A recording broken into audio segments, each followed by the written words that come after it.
Hello, my name is Alessandro Baronti, President of Derigo RAM. The training topic of today is the DNA of Product Assortment. The big question for all of you is your inventory overweight? Well, what does that mean? Well, that means that if your inventory in your optical dispensary is not calibrated in the proper way, that may dramatically affect the P&L of your overall practice. So in today's training, we're going to review several segments that will help you to understand this concept better and move into an implementation stage where you can actually access specific tools that the Derigo RAM will provide to you to be able to deliver solution to your practice. I hope you're going to enjoy this learning segment. The first point that I would like to address is the three common oversight that I see happening over and over again. The first one is too much frame inventory. There is a phobia in our industry about I need a lot of product because if I don't, I will not be able to gratify my patient consumers that are actually looking for a product. Actually, what that does is actually having too much frame inventory creates the opposite effect, which is described as a confusion, and confused people do not move into action. Another oversight is too many brands. Average optometrists in the United States carry over 47 brands. I suggest you to count how many brands that you have in your optical dispensary. And if you have one more than 20, which is 21, you have one too many. You should not really have more than 20 brands, overall brands, in your optical dispensary, and if you run an ultra luxury boutique, it's probably less than 10. And then the third common mistake is a wrongful inventory mix.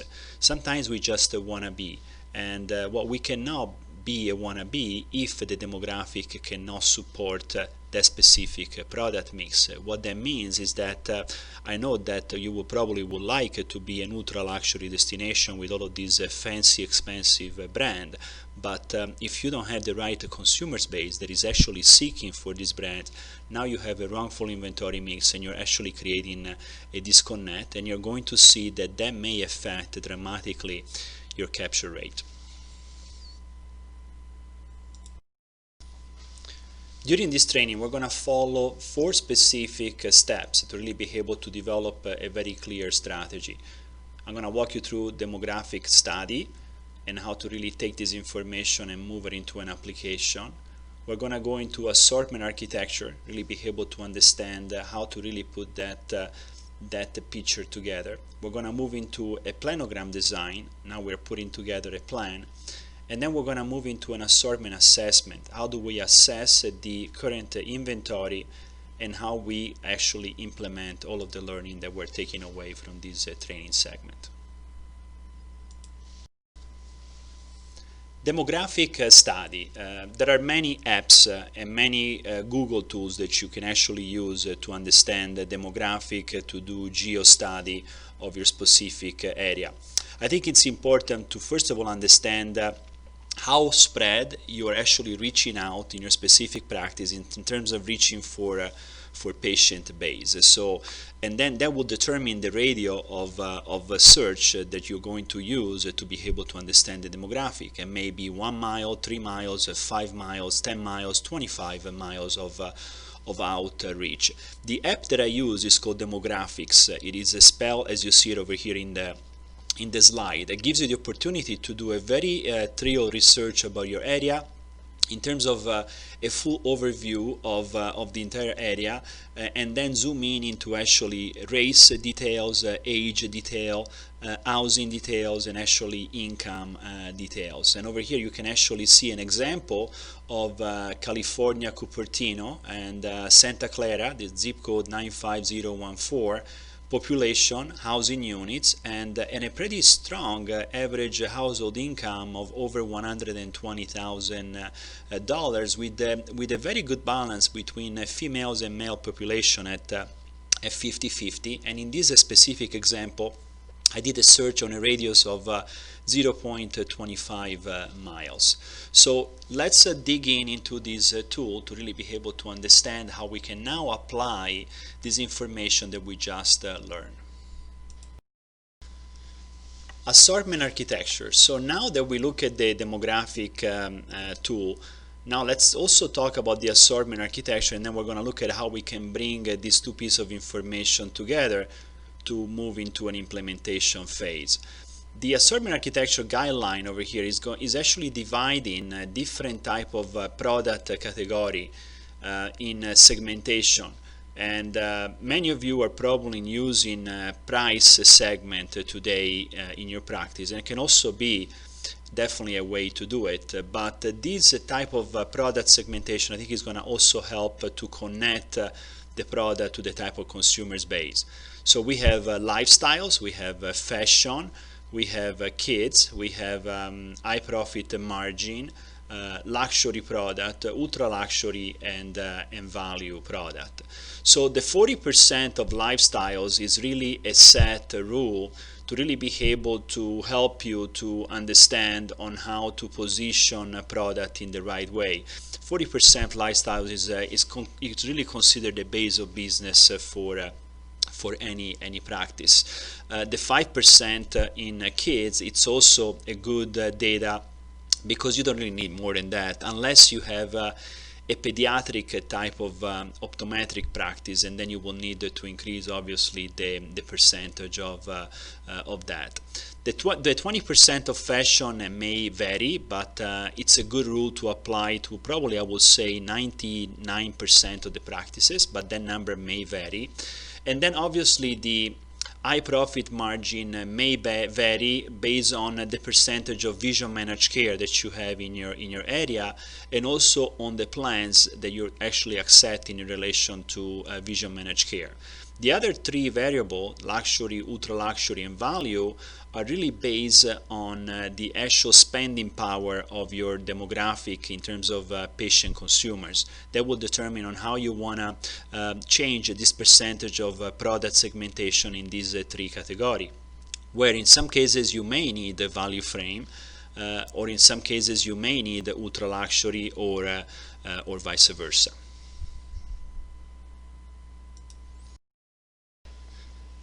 Okay, so now let's bring the information together. So we have two pieces of information. We have a full demographic analysis, and then we have an assortment architecture plan.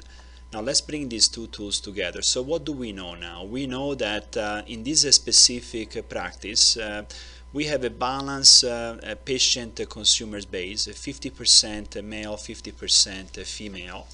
We also know that the spending power is solid. We're looking at over $120,000 of spending power. So for the sake of this example, if I would have to consult you on this specific practice, I would suggest obviously 40% of lifestyles product, between 15 to 20% in fashion. In this case, I will stay at 15% because the average household income is so high that we can actually push other category. I will go 5% in kids, no more than that. Obviously, I'm not going to put any high profit margin type of product, because this area is perfectly set up for the purchase of premium material. I will position 10% of luxury product, and maybe push it even to 15% if you change the variable on the fashion segment. I will go 30% ultra luxury. I will definitely go big in ultra luxury to really be able to make a statement, and obviously zero inventory into the value segment. Now, if we look at a practice that has an average income of $70,000, obviously these numbers will change dramatically. The 40% of lifestyles will be the same. Fashion will move to 20%. Kids will stay at 5%. I will introduce a percentage of high profit margin. I will introduce a percentage of value product. I will make the luxury product as low as 5% or none, and I will completely eliminate the ultra luxury segment. Okay, the planogram design. This is a specific slide is designed to help you resist the temptation. because we love all of our sales consultants. We have relationships with them. They bring us donuts, they bring the gift card, all of this beautiful frame, all of this beautiful color. So it's very tempting to be like, oh my gosh, I really want to buy this, I want to do this, and all of a sudden you buy based on emotion, not really on a specific game plan. So to be able to really control your inventory level, you need to really design a planogram. What I would suggest you to do is do a walkthrough of your optical dispensary, design a sketch of all of your display, understanding exactly how many units each display can actually support in terms of allocation. In many cases you may have a peg system, in some cases you may have a shelving system like you see in these specific pictures, and like every good business does, categorize your inventory and be able to start to allocate specific spaces to specific collection based on the segmentation that we discussed before. So now you have an entire planogram. You know exactly how many units your optical dispensary can actually allocate, and you start to divide the product in a specific product category. So the following step, now that you're starting to collect all of this information, that they're giving you all of this intelligence, now you have an entire planogram. Now you did a demographic study. So now you start to allocate a segment of your dispensary based on the spaces that you have to specific category. So you know, for example, that you have 1,000 positions in your optical dispensary among all of the different display. And you know that 40% of your product allocation is lifestyle. So now you have 400 units that go into lifestyles. So now on that planogram design, you actually find the 400 units and you create an allocation for that. You know that you have 5% of kids, that's 50 frames. So what do we want to do with the kids frames? Do we want to put them in trays? Do we want to put it in a specific area of the optical dispensary? And again, you create an allocation and so on until you extinguish all of the different categories. So we have all of this information, and now there are the three big questions that you're probably asking yourself. The first question is, yes, but how big of an assortment do I need? How do I know if I need 1,000 units, 700 units, 1,200 units, 500 units? And by the way, how do I assess my assortment? How do I do that? And the other big question is that if I have too much inventory, how do I sell off the assortment overflow? Because my vendors are not going to take my product back just because I don't want to sell it anymore, right? So let's dig in each one of these topics to find the solutions. So in the process of assortment assessment, before we go into a solution base, we really need to find out some information that is critical to really walk you through this exercise. The first information that you need to know is what is your capture rate.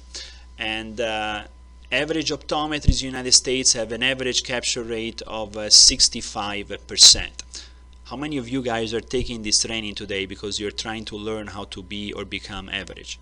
Nobody, right? So we want to be better than that. But you may find yourself in a much lower percentage, or you may be already at a higher percentage, so you're actually looking at a way to increase the finesse of your business, and that's great. But let's understand where you are exactly so we can put together the specific plan to be able to achieve more.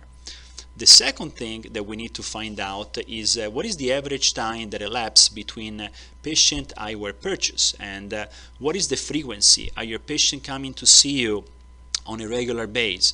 And do you lose a patient and never come back and see you, or do they come back and see you just for an eye exam without purchasing additional material? Let's find out this information to really help to define the plan. The other piece of information is what is the average turnover of a frame in your inventory. And that means is that if you have 1,000 frames in your inventory, how many times a year and how often do you turn your inventory? And meaning that if you really want to achieve a very successful inventory turn, you're supposed to be at least at 2.5 rotation of inventory.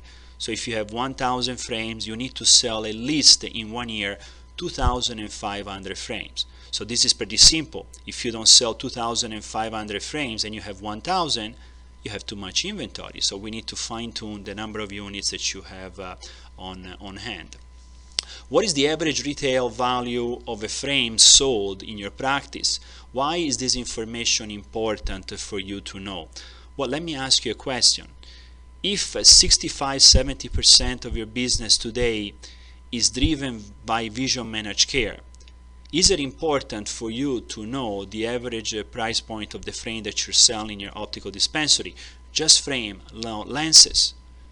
If you're saying yes, it is correct, because if you have a practice at 70% of vision managed care and the average price of a frame that you're selling in your practice is between $120 to $150 retail, that tells me that you're not trading up in a vision managed care environment. You're supposed to be much higher than that to be able to use a benefit, vision benefit, as a leverage to position a premium product.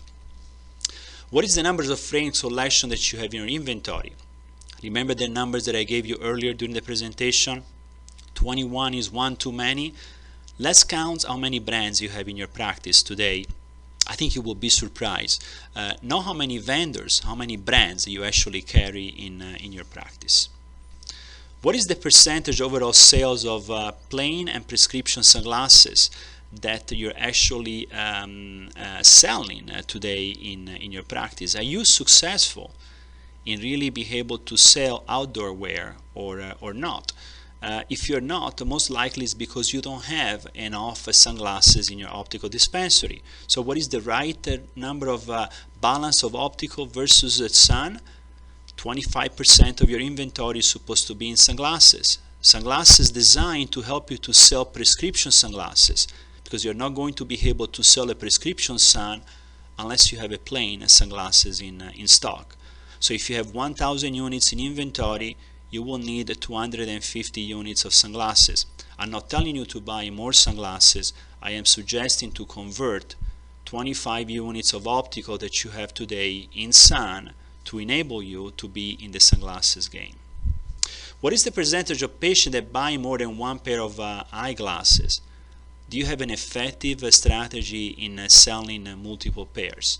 And believe it or not, the national average is below 10% of sales of multiple pairs in independent eye care practitioners in the United States. So we have a lot of work to do to really be able to promote the fact that one pair of glasses is not enough to accommodate all of the lifestyle's needs in everything that we do every single day.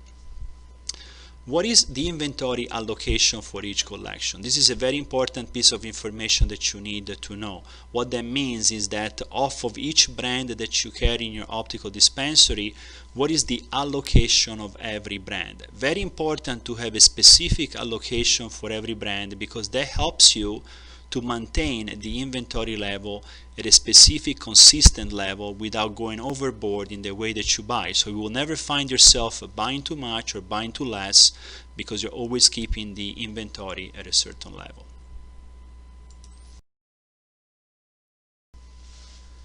So how big of an assortment do I need? This is the big question that we need to answer, and let me walk you through this very basic formula to really help you to understand how to calculate this.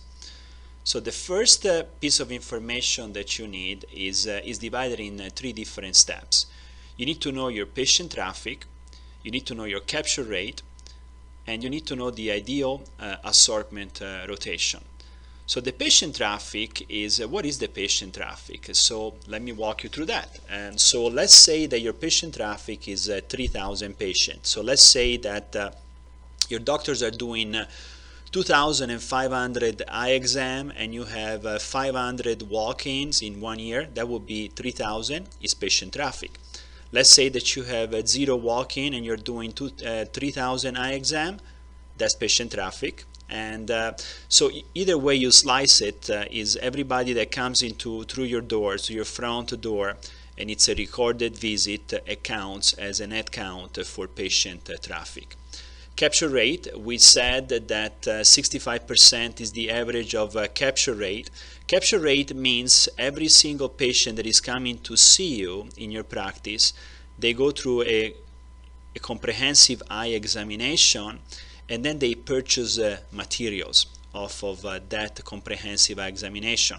It can be a contact lenses patient that is buying a supply of contact lenses and maybe even a plain sunglasses, or it can be a patient that is actually going to a complete comprehensive eye examination and then they buy frame and lenses, hopefully more than one pair.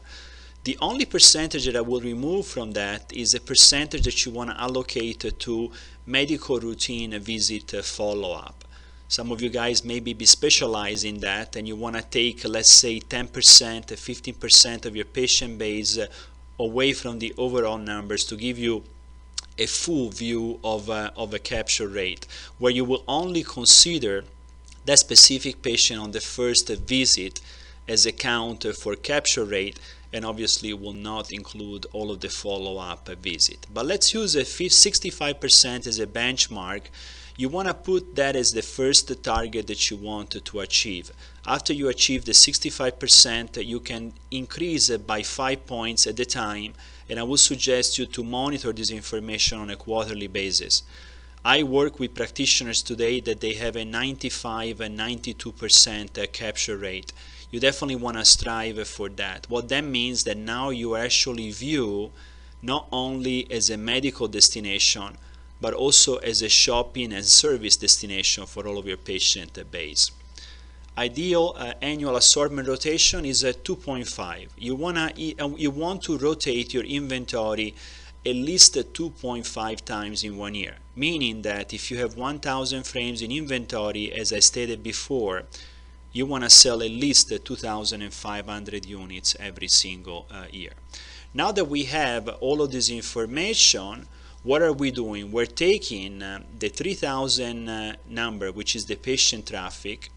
We divided that by 65%, which is the capture rate, and then the number that will come out is 1,950.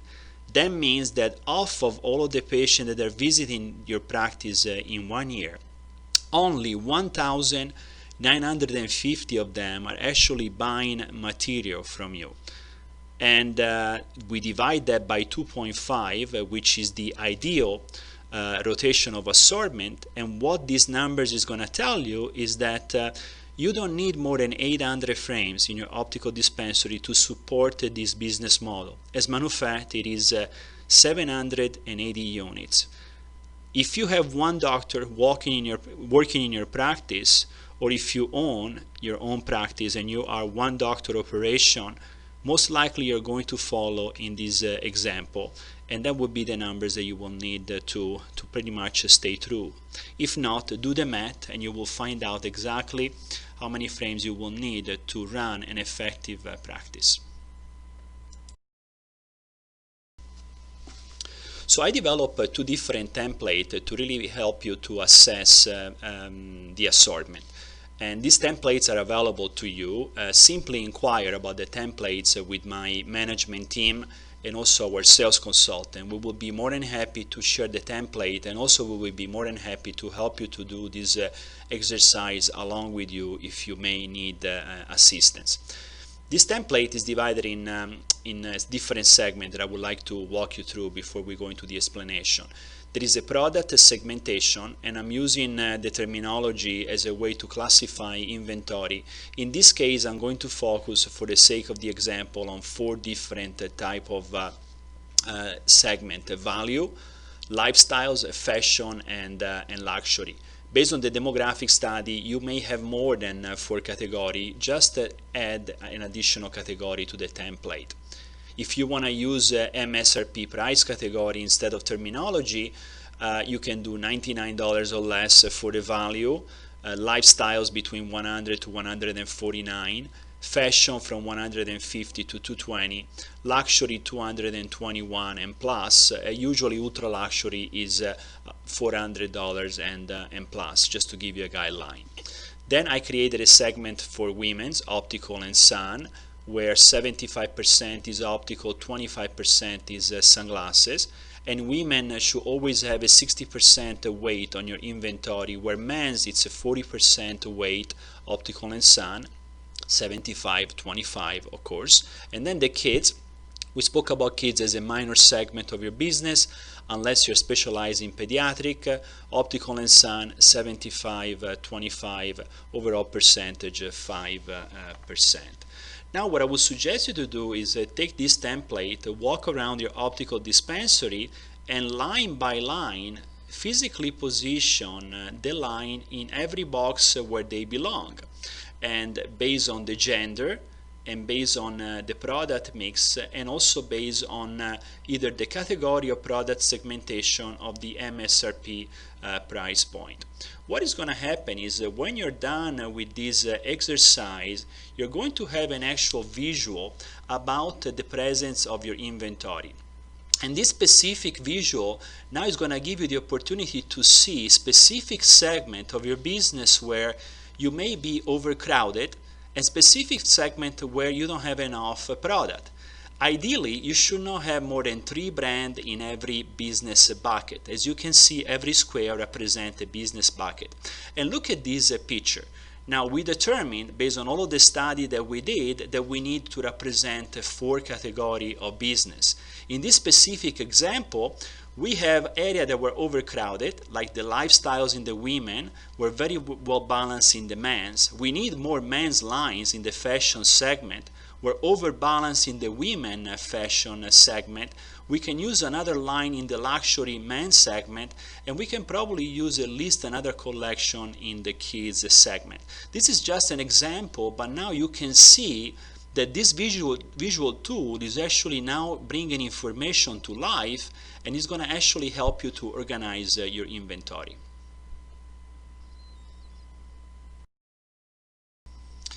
Okay, so now that we have the visual tool, let's take these brands to life, because obviously we know now what we have, but we don't know which brand is actually moving, is actually selling. So how can we actually understand if we had the right brand, if these brands are bringing profit to our practice, or if they're just collecting dust? So what we do in this case, we put the emotion on the side, and we take a very analytical approach of the business. So this table is going to help you to exactly understand that type of information. So the first field is the brand name. The second field is the board space allotment to each brand, and you've already done that into the previous exercise as we discussed it. So you actually design specific allocation to each product. For example, brand A was allocated 30 units, brand B 40 units, and so on. Then you actually take a physical inventory on hand. You actually do the total units purchased to date. And now in this case, you may want to choose a different method, because if you're just at the beginning of the year, you may want to use a 12 revolving mount.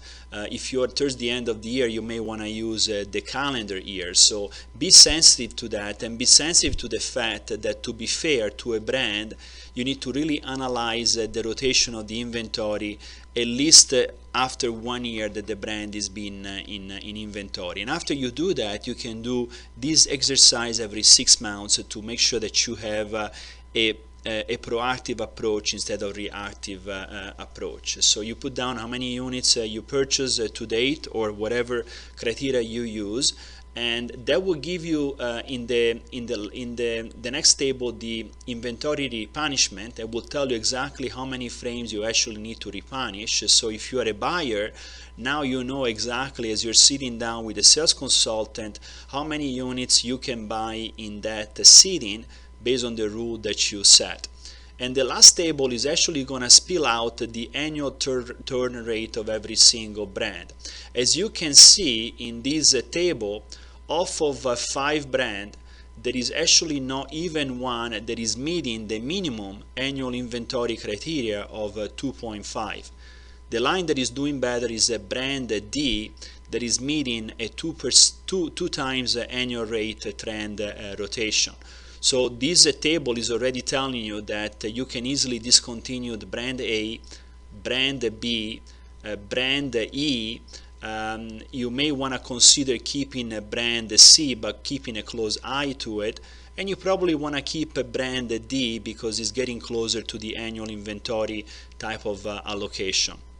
You will be surprised when you're done with this exercise to find out that you have way too many brands, and you will also be surprised to find out how many brands that you carry in your inventory are not really paying the real estate value of the allocation. See every little square in this image. Imagine this table as being an apartment complex, and imagine all of these little squares to actually be an apartment where you have a tenant and you own this apartment complex. So my question to you is, what would you do if one of those tenants doesn't pay the rent to you for the first month and maybe the second month, and maybe if you want to be patient you may want to wait another month? You will probably evict them after 3 months.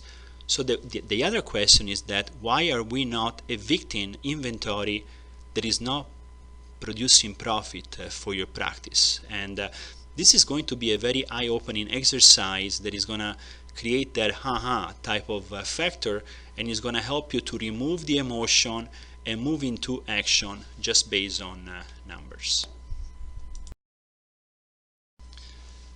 Now the other question now is, okay, Alessandro, I understand. Now I know how many frames I really need to really be able to run my practice in an effective way.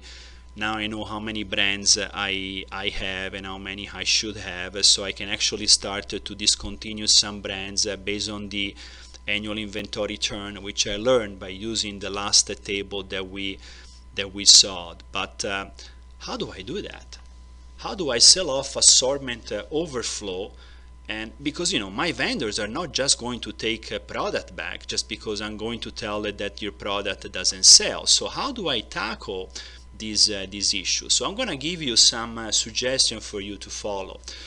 First of all, identify not going forward product, and the table that we analyzed previously is going to give you exactly that information. The second step, I suggest you to mark down not going forward product. And you also may want to create a sales corner area in your practice where you actually have a product on a bundle price. I would suggest you a markdown that is going to create a bundle price at a different type of price point. You can do the frame, or you can do frame and lenses combined together, especially with single vision. So now you can actually go head to head with some of the disruptors in the marketplace and really be able to capture even those type of patient that they may think that you're too expensive, or they may be thinking that, oh, you know what, I'm gonna go buy my frames at Warby Parker and I'm just gonna come over here and see the doctor because I love my doctor for the comprehensive eye examination. So now you're gonna be able to diffuse that specific objection, and also you're going to be able to eliminate obsolete inventory pretty fast, and hopefully even increase multiple pair sales. The other step is exchange with your vendors not going forward product for sun, and create an incentive for second pairs, especially leveraging on your contact lenses users. And I mentioned before that if you don't have sunglasses, you're not going to be able to sell sunglasses. And I also mentioned before that if you want to sell prescription sunglasses, you need to have Plano sunglasses. Also, you need to know that 85% of your contact lenses user are going to buy a pair of Plano sunglasses in 24 hours after the fitting of the contact lenses. So if you're not selling sunglasses to your contact lenses users, who is selling them sunglasses? The national average of sunglasses sold in the United States is $19. So what the numbers are saying to us that your patients are not buying sunglasses from you. They're buying sunglasses in other channel of trade, and they're not really seeing the value on premium sun if they're buying sunglasses with an average retail of $19. So we need to do some education, and also we need to take a more proactive approach on how to tackle this incredible opportunity.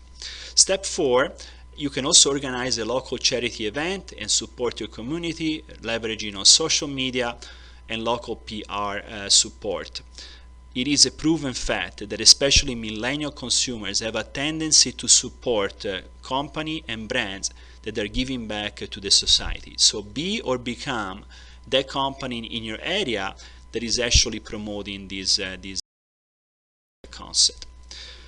So I would like to thank you for attending this training segment. I hope it was helpful, and looking forward to address myself to you again in the future.